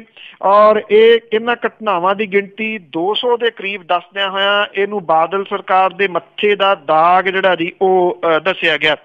ਇੱਥੇ ਬੋਲਦਿਆਂ ਹੈ ਜਿਹੜੇ ਜੀ ਸਿਮਰਜੀਤ ਸਿੰਘ ਮਾਨ ਹੋਰਾਂ ਨੇ ਕਿਹਾ ਕਿ ਸਰਕਾਰ ਤੋਂ ਕੋਈ ਉਮੀਦ ਨਹੀਂ ਕੀਤੀ ਜਾ ਸਕਦੀ ਕਿਉਂਕਿ ਅਕਾਲੀ ਤੇ ਕਾਂਗਰਸੀ ਘਿਓ ਖਿਚੜੀ ਨੇ। ਔਰ ਇੱਥੇ ਬੋਲਣ ਵਾਲੇ ਜਿਹੜੇ ਬੁਲਾਰੇ ਸੀ ਉਹਨਾਂ ਨੇ ਕਿਹਾ ਕਿ ਬੇਅਦਬੀ ਦੀਆਂ ਘਟਨਾਵਾਂ ਦੇ ਵਿਰੋਧ ਦੇ ਵਿੱਚ ਸੰਘਰਸ਼ ਕਰਨ ਵਾਲੀ ਸੰਗਤ ਦੇ ਰੋਹ ਦੇ ਵਿੱਚ ਹਾਲੇ ਵੀ ਕੋਈ ਫਰਕ ਨਹੀਂ ਜਿਹੜਾ ਜੀ ਉਹ ਪਿਆ। ਔਰ ਇਸ ਸਮਾਗਮ ਦੇ ਵਿੱਚ ਜਿਹੜੇ ਬੋਲਣ ਵਾਲੇ ਸਨ ਉਹਨਾਂ ਨੇ ਸਾਬਕਾ ਪੁਲਿਸ ਮੁਖੀ KPS ਗਿੱਲ ਹੋਰਾਂ ਦੀਆਂ ਅੰਤਮ ਰਸਮਾਂ ਦੇ ਵਿੱਚ ਸਿੱਖਾਂ ਨੂੰ ਸ਼ਾਮਲ ਨਾ ਹੋਣ ਦੀ ਅਪੀਲ ਵੀ ਜਿਹੜੀ ਹੈ ਜੀ ਉਹ ਕੀਤੀ ਆ। ਇਹ ਸਮਾਗਮ ਕੱਲ ਜਿਹੜਾ ਜੀ ਬਰਗਾੜੀ ਦੇ ਵਿੱਚ ਕਰਵਾਇਆ ਗਿਆ ਸੀ ਜੀ। ਤੇ ਅੱਗੇ ਆਪਾਂ ਗੱਲ ਕਰਦੇ ਹਾਂ ਖੱਡਾਂ ਦੀ ਰੇਤਾ ਦੀ, ਤੇ ਗੈਰ ਕਾਨੂੰਨੀ ਢੰਗ ਦੇ ਨਾਲ ਸਾਰਾ ਕੁਛ ਹੀ ਜਾਰੀ। ਬਿਲਕੁਲ ਜੀ, ਇਟਲੀ ਜਿਹੜੀਆਂ ਖੱਡਾਂ ਨੇ ਉਹ ਅਜੇ ਉਹਨਾਂ ਦੀ ਮੁਕੰਮਲ ਨਹੀਂ ਹੋਈ। ਜਿਹੜੀ ਬੋਲੀ ਹੋਈ ਸੀਗੀ ਤੇ ਕੰਮਕਾਰ ਸ਼ੁਰੂ ਨਹੀਂ ਹੋਇਆ। ਬਹੁਤੇ ਜਿਹੜੇ ਨੇ ਜੀ ਉਹ ਭੱਜ ਗਏ। ਬਾਕੀ ਰੌਲਾ ਰੱਪਾ ਜਿਹੜਾ ਜੀ ਉਹ ਬਹਾਦਰ ਵਾਲੀ ਖੱਡ ਦਾ ਪਿਆ ਹੋਇਆ। ਤੇ ਦੂਜੇ ਪਾਸੇ ਜਿਹੜਾ ਰੇਤ ਮਾਫੀਆ ਉਹਦੀ ਸਿਹਤ ਦੇ ਉੱਤੇ ਕੋਈ ਅਸਰ ਨਹੀਂ ਗਾ ਜੀ। ਨਾਜਾਇਜ਼ ਤੌਰ ਦੇ ਉੱਤੇ ਰੇਤਾ ਕੱਢਣ ਵਾਲਿਆਂ ਦੇ ਹੌਸਲੇ ਉਸੇ ਤਰੀਕੇ ਦੇ ਨਾਲ ਬੁਲੰਦ ਨੇ। ਉਹ ਨਾ ਪ੍ਰਸ਼ਾਸਨ ਦੀ ਪਰਵਾਹ ਕਰ ਰਹੇ ਨੇ, ਨਾ ਕਿਸੇ ਕਾਰਵਾਈ ਦਾ ਉਹਨਾਂ ਨੂੰ ਡਰ ਹੈ। ਗੈਰ ਕਾਨੂੰਨੀ ਮਾਈਨਿੰਗ ਜਿਹੜੀ ਹੈ ਜੀ ਹੁਸ਼ਿਆਰਪੁਰ ਡਿਸਟ੍ਰਿਕਟ ਦੇ ਵਿੱਚ ਉਸੇ ਹੀ ਧੜੱਲੇ ਦੇ ਨਾਲ ਜਿਹੜੀ ਹੈ ਜੀ ਉਹ ਜਾਰੀ ਆ। ਸ਼ੇਰਪੁਰ ਦੇ ਵਿੱਚ ਉਸੇ ਤਰੀਕੇ ਨਾਲ ਟਰੱਕ, ਟਿੱਪਰ, ਟਰਾਲੀਆਂ ਜਿਹੜੀਆਂ ਜੀ ਉਹ ਜਾ ਰਹੀਆਂ ਨੇ। ਉੱਥੋਂ ਰੇਤਾ ਜਿਹੜੀ ਹੈ ਜੀ ਉਸੇ ਤਰੀਕੇ ਨਾਲ ਕੱਢੀ ਜਾ ਰਹੀ ਹੈ ਜਿਵੇਂ ਪਹਿਲਾਂ ਜਿਹੜੀ ਉਹ ਕੱਢੀ ਜਾ ਰਹੀ ਸੀਗੀ। ਇਸ ਗੈਰ ਕਾਨੂੰਨੀ ਧੰਦੇ ਦੇ ਵਿੱਚ ਮਾਈਨਿੰਗ ਵਿਭਾਗ ਦੇ ਕਈ ਅਧਿਕਾਰੀ ਵੀ ਸ਼ਾਮਲ ਜਿਹੜਾ ਜੀ ਉਹ ਦੱਸੇ ਜਾ ਰਹੇ ਨੇ। ਉਹਨਾਂ ਦੇ ਖਿਲਾਫ ਤੇ ਨਾ ਹੀ ਠੇਕੇਦਾਰਾਂ ਦੇ ਖਿਲਾਫ ਕਿਸੇ ਕਿਸਮ ਦਾ ਕੋਈ ਪਰਚਾ ਜਿਹੜਾ ਜੀ ਉਹ ਦਰਜ ਕੀਤਾ ਜਾ ਰਿਹਾ। ਜਿਹੜੇ ਇਹਨੂੰ ਉਭਾਰਨ ਵਾਲੇ ਨੇ ਸੰਜੀਵ ਤਲਵਾੜ, ਉਹਨਾਂ ਨੇ ਇਹ ਗੱਲ ਕਹੀ ਆ ਕਿ ਉਹ ਇਹ ਮਾਮਲਾ ਹੁਣ ਅਦਾਲਤ ਦੇ ਵਿੱਚ ਲੈ ਕੇ ਜਾਣਗੇ। ਨੈਸ਼ਨਲ ਗ੍ਰੀਨ ਟ੍ਰਿਬਿਊਨਲ ਤੇ ਲੋਕ ਸਭਾ ਦੇ ਸਪੀਕਰ ਦੇ ਧਿਆਨ ਦੇ ਵਿੱਚ ਲਿਆਉਣ ਜਾ ਰਹੇ ਨੇ। ਇਹ ਵੀ ਕਿਹਾ ਗਿਆ ਜੀ ਕਿ ਨੇੜੇ ਤੇੜੇ ਦੇ ਪਿੰਡਾਂ ਦੇ ਵਿੱਚ ਵੀ ਉਸੇ ਤਰੀਕੇ ਦੇ ਨਾਲ ਇਹ ਨਜਾਇਜ਼ ਮਾਈਨਿੰਗ ਜਿਹੜੀ ਹੈ ਜੀ ਉਹ ਜਾਰੀ ਹੈ। ਜੇ ਅਧਿਕਾਰੀਆਂ ਦੀ ਕਹੀਏ ਤਾਂ ਉਹ ਕਹਿੰਦੇ ਜੀ ਅਸੀਂ ਕੁਝ ਟਿੱਪਰ ਤੇ ਟਰੱਕ ਜਿਹੜੇ ਆ ਜੀ ਉਹ ਫੜੇ ਆ ਕਿਉਂਕਿ ਕਾਗਜ਼ਾਂ ਦੀ ਖਾਨਾ ਪੂਰਤੀ ਕਰ ਦਿੱਤੀ ਜਾਂਦੀ ਆ। ਜੇ ਟਿੱਪਰਾਂ ਦੀ ਗਿਣਤੀ ਦੇਖੋ ਤਾਂ ਸੈਂਕੜਿਆਂ ਦੇ ਵਿੱਚ ਆ ਜੀ ਟਰੱਕਾਂ ਦੀ ਜਿਹੜੇ ਉੱਥੋਂ ਮਾਈਨਿੰਗ ਦੇ ਵਾਸਤੇ ਗਏ ਹੋਏ ਨੇ ਔਰ ਰੇਤਾ ਭਰ ਰਹੇ ਨੇ। ਕਾਗਜ਼ ਦੇਖ ਲਓ, ਇੱਕ ਟਰੱਕ ਫੜਿਆ ਗਿਆ, ਇੱਕ ਟਿੱਪਰ ਤੇ ਇੱਕ ਟਰਾਲੀ, ਇੰਨੇ ਕੁ ਜਿਹੜੇ ਜੀ ਉਹ ਕਾਗਜ਼ਾਂ ਦੇ ਵਿੱਚ ਖਾਨਾ ਪੂਰਤੀ ਕਰ ਦਿੱਤੀ ਜਾਂਦੀ ਆ। ਤੇ ਜਿਹੜੀ ਨਜਾਇਜ਼ ਤੌਰ ਦੇ ਉੱਤੇ ਰੇਤਾ ਕੱਢਣ ਦਾ ਧੰਦਾ ਜਿਉਂ ਦਾ ਤਿਉਂ ਜਿਹੜਾ ਉਹ ਜਾਰੀ ਆ ਕਿਉਂਕਿ ਲੱਖਾਂ ਕਰੋੜਾਂ ਰੁਪਈਏ ਦਾ ਇਹ ਬਿਜ਼ਨਸ ਜਿਹੜਾ ਜੀ ਉਹ ਕਿਵੇਂ ਛੱਡ ਦੇਣਗੇ। ਜਿਹੜੇ ਲੋਕ ਇੱਥੇ ਸੜਕਾਂ ਦੇ ਉੱਤੇ ਹੁੰਦੇ ਸਨ ਅੱਜ ਮਿਲੀਅਨੇਅਰ ਅਖਵਾਉਂਦੇ ਨੇ ਆਪਣੇ ਆਪ ਜੀ। ਤੇ ਅੱਗੇ ਆਪਾਂ ਗੱਲ ਕਰਦੇ ਹਾਂ CBI ਵੱਲੋਂ ਦਿੱਲੀ ਦੇ ਸਿਹਤ ਮੰਤਰੀ ਸਤਿੰਦਰ ਜੈਨ ਦੀ ਪੁੱਛਗਿੱਛ। ਇਹ ਜਿਹੜੀ ਹੈ ਜੀ CBI ਦੇ ਵੱਲੋਂ ਪੁੱਛਗਿੱਛ ਕੀਤੀ ਗਈ ਆ PWD ਮੰਤਰੀ ਤੇ ਹੈਲਥ ਮਿਨਿਸਟਰ ਨੇ ਸਤਿੰਦਰ ਜੈਨ ਹੋਰਾਂ ਤੋਂ ਉਹਨਾਂ ਦੇ ਉੱਤੇ ਹਵਾਲਾ ਕਾਰੋਬਾਰ ਦੇ ਸੰਬੰਧੀ ਲੱਗੇ ਕਥਿਤ ਦੋਸ਼ਾਂ ਦੇ ਮੱਦੇਨਜ਼ਰ ਲੰਬੀ ਪੁੱਛਗਿੱਛ ਜਿਹੜੀ ਆ ਉਹ ਕੀਤੀ ਗਈ ਆ। ਸਤਿੰਦਰ ਜੈਨ ਹੋਰੀ 11 ਵਜੇ ਦੇ ਕਰੀਬ CBI ਦੇ ਦਫ਼ਤਰ ਪੁੱਜੇ, ਜਿੱਥੇ ਉਹਨਾਂ ਤੋਂ ਅਧਿਕਾਰੀਆਂ ਨੇ ਕਈ ਸਵਾਲ ਪੁੱਛੇ। CBI ਨੇ ਜੈਨ ਦੇ ਖਿਲਾਫ ਸ਼ੁਰੂਆਤੀ ਜਾਂਚ ਜਿਹੜੀ ਆ ਜੀ ਉਹ ਸ਼ੁਰੂ ਕੀਤੀ ਆ। ਲੋਕ ਸੇਵਕ ਰਹਿੰਦੇ ਹੋਏ ਸਤਿੰਦਰ ਜੈਨ ਦੇ ਉੱਤੇ 4 ਕਰੋੜ 63 ਲੱਖ ਰੁਪਏ ਦੇ ਬਲੈਕ ਮਨੀ ਦੇ ਕਥਿਤ ਮਾਮਲੇ ਦੇ ਵਿੱਚ ਉਹਨਾਂ ਨੂੰ ਸ਼ਾਮਲ ਦੱਸਿਆ ਗਿਆ। 15-16 ਦੇ ਦੌਰਾਨ Prayas info solutions private limited, Akinchan developers private limited ਤੇ ਮੰਗਲਤਿਆਨ ਪ੍ਰੋਜੈਕਟ ਪ੍ਰਾਈਵੇਟ ਲਿਮਟਿਡ ਦੇ ਖਾਤਿਆਂ ਦੇ ਨਾਲ ਉਹ ਜੁੜੇ ਹੋਏ ਸੀ। ਸਤਿੰਦਰ ਜੈਨ ਨੇ ਇਹਨਾਂ ਦੋਸ਼ਾਂ ਨੂੰ ਸਿਰੇ ਤੋਂ ਖਾਰਜ ਕੀਤਾ। ਹਾਲਾਂਕਿ ਇਨਫੋਰਸਮੈਂਟ ਡਾਇਰੈਕਟੋਰੇਟ ਨੇ ਪਿਛਲੇ ਕੁਝ ਮਹੀਨੇ ਪਹਿਲਾਂ ਕੁਝ ਜਾਇਦਾਦਾਂ ਜ਼ਬਤ ਕੀਤੀਆਂ ਸੀ ਜੋ ਕਿ ਸਤਿੰਦਰ ਜੈਨ ਦੇ ਨਾਲ ਸੰਬੰਧਿਤ ਦੱਸੀਆਂ ਜਾ ਰਹੀਆਂ ਨੇ।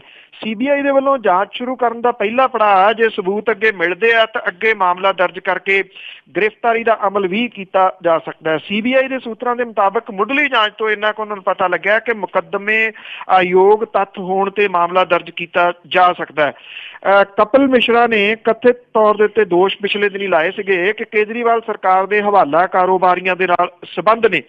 ਜੈਨ ਦੇ ਖਿਲਾਫ ਖਾਸ ਤੌਰ ਦੇ ਉੱਤੇ ਉਹਨਾਂ ਨੇ ਇੰਟੋਮੈਟਲ ਪ੍ਰਾਈਵੇਟ ਲਿਮਟਿਡ ਰਾਹੀਂ 2010 ਤੇ 12 ਦੇ ਦੌਰਾਨ 11 ਕਰੋੜ 78 ਲੱਖ ਰੁਪਏ ਦੇ ਕਥਿਤ ਕਾਲੇ ਧਨ ਦੇ ਦੋਸ਼ ਜਿਹੜੇ ਜੀ ਉਹ ਲਾਏ ਸੀਗੇ। ਇਸੇ ਦੇ ਤਹਿਤ ਹੀ ਜਿਹੜੀ CBI ਆ ਉਹਨੇ ਇਹ ਜਾਂਚ ਆਰੰਭੀ ਆ, ਜਿਹਦੇ ਕਰਕੇ ਸਤਿੰਦਰ ਜੈਨ ਹੋਰਾਂ ਤੋਂ ਇਹ ਪੁੱਛਗਿੱਛ ਕੀਤੀ ਗਈ ਸੀ। ਬਿਲਕੁਲ ਜੀ, ਕਿੰਨੇ ਮੇਰੇ ਖਿਆਲ ਦੇ ਵਿੱਚ 80-90 ਤਾਂ ਇਸ ਤਰ੍ਹਾਂ ਦੇ ਹੋਣੇ ਆ ਜਿਨ੍ਹਾਂ ਨੇ ਫਰੋਡ ਕੀਤੇ ਹੋਏ ਆ, ਉਹਨਾਂ ਨੂੰ ਕੋਈ ਨਹੀਂ ਪੁੱਛਦਾ, ਪਰ ਦਿੱਲੀ ਸਰਕਾਰ ਦੇ ਪਿੱਛੇ ਬਹੁਤ ਪਏ ਹੋਏ ਆ। ਅਖੀਰ ਵਿੱਚ ਅੱਜ ਨਵਾਂ ਕਿ ਮੋਦੀ ਕਹਿੰਦਾ ਸੀ ਕੀਤੀ ਜਦ ਨੋਟਬੰਦੀ ਸਾਡੀ ਵਧਣੀ ਵਿਕਾਸ ਦੀ ਤੋਰ ਭਾਈਓ। ਮੋਦੀ ਕਹਿੰਦਾ ਸੀ ਕੀਤੀ ਜਦ ਨੋਟਬੰਦੀ ਸਾਡੀ ਵਧਣੀ ਵਿਕਾਸ ਦੀ ਤੋਰ ਭਾਈਓ। ਵੇਖਿਓ ਚੜ੍ਹਦੀ ਪਤੰਗ ਅਸਮਾਨ ਤੀਕਰ ਮਿਣ ਕੇ ਏਦਾਂ ਮੈਂ ਛੱਡਣੀ ਡੋਰ ਭਾਈਓ।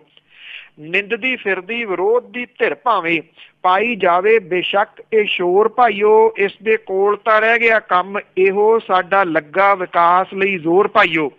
ਆਏ ਅੰਕੜੇ ਜ਼ਾਹਰ ਤਸਵੀਰ ਹੋ ਗਈ ਲੱਗਾ ਪੁੱਠਾ ਵਿਕਾਸ ਦਾ ਗੇਰ ਸੁਣਿਆ। ਆਏ ਅੰਕੜੇ ਜ਼ਾਹਰ ਤਸਵੀਰ ਹੋ ਗਈ ਲੱਗਾ ਪੁੱਠਾ ਵਿਕਾਸ ਦਾ ਗੇਰ ਸੁਣਿਆ। ਪੈ ਗਈ ਮੁਲਕ ਦੀ ਕੁੱਲ ਰਫਤਾਰ ਮੱਠੀ ਵੱਧਦੇ ਰਹੇ ਅੰਬਾਨੀ ਦੇ ਸ਼ੇਰ ਸੁਣਿਆ। ਥੈਂਕ ਯੂ ਜੀ, ਬਹੁਤ ਬਹੁਤ ਧੰਨਵਾਦ। ਮਿਹਰਬਾਨੀ ਜੀ, ਧੰਨਵਾਦ ਜੀ, ਸਤਿ ਸ਼੍ਰੀ ਅਕਾਲ ਜੀ। ਤੇ ਸਰੋਤੇ ਸਨ ਬਲਤੇਜ ਪੰਨੂ ਜੋ ਸਾਡੇ ਨਾਲ ਜੁੜਦੇ ਨੇ ਤੇ ਦੱਸਦੇ ਨੇ ਕਿ ਜਿਹੜੀਆਂ ਹੈਡਲਾਈਨਸ ਹੁੰਦੀਆਂ ਉਹਨਾਂ ਦੇ ਪਿੱਛੇ ਕੀ ਹੁੰਦਾ। ਹੁਣ ਇਸੇ ਦੇ ਨਾਲ ਅੱਜ ਦਾ ਪ੍ਰੋਗਰਾਮ ਇੱਥੇ ਹੀ ਸਮਾਪਤ। ਬਲਵਿੰਦਰ ਕੌਰ ਵੱਲੋਂ ਆਪ ਸਭ ਨੂੰ ਹੀ ਪਿਆਰ ਭਰੀ ਸਤਿ ਸ਼੍ਰੀ ਅਕਾਲ।